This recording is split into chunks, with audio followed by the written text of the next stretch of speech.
But Ash, what are you binging? Well, ever since May the 4th happened, my love of Star Wars has just resurged in this huge way. And Disney Plus has the show airing now, by the way, dropping new episodes weekly on Fridays, called Disney Gallery The Mandalorian. I expect they're going to do different shows eventually, but right now they're doing The Mandalorian.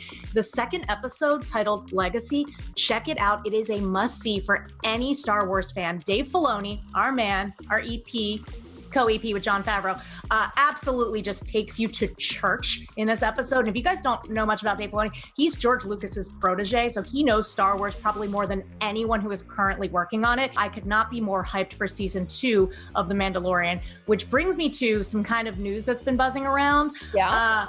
And everything that we know about Mandalorian season 2 so far. So here's some confirmed news that we know for sure. New directors coming in for season 2. We have Carl Weathers, Peyton Reed, Robert Rodriguez, all confirmed, and Dave Filoni coming back as well.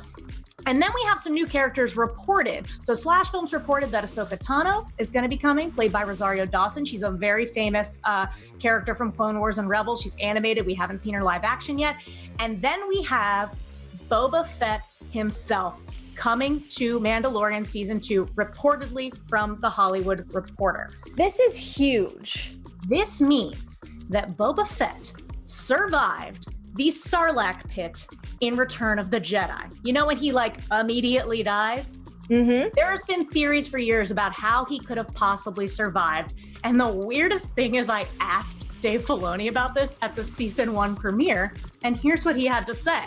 People are looking in the background being like, is that Boba Fett or what's going on? Interesting. Do you think there's a possibility he survived the Sarlacc pit? Interesting. I mean, there's always possibilities. I don't like to limit our storytelling in any way. Anything's possible in Star Wars, and I always think when fans love something, that's what really fuels the possibility and the believability, so who knows? So if you ask me, that is one too many interestings to not be true. I agree. That's what I think. We see through you, Dave. We see your politically correct answer, and we're Ash is our Star Wars expert. We are diving in and slashing through with our lightsabers to the truth. We know the truth, Dave. We know that Boba Fett is coming. How does that make you feel, Ash? You're such a diehard Star Wars fan. Do you almost feel though that with the reintroduction of Boba Fett in the Mandalorian series, will it overshadow the Mandalorian himself? It's one of those interesting things where I think sometimes when they introduce these, alumni characters, if you will, into these shows, it makes Star Wars, the galaxy, smaller and smaller, which I think can be an issue. But given that it's in Dave Filoni and Jon Favreau's hands, I don't see a problem. I'm like, give it to me. I don't care. Go for it. Put anybody in there. Alumni weekend.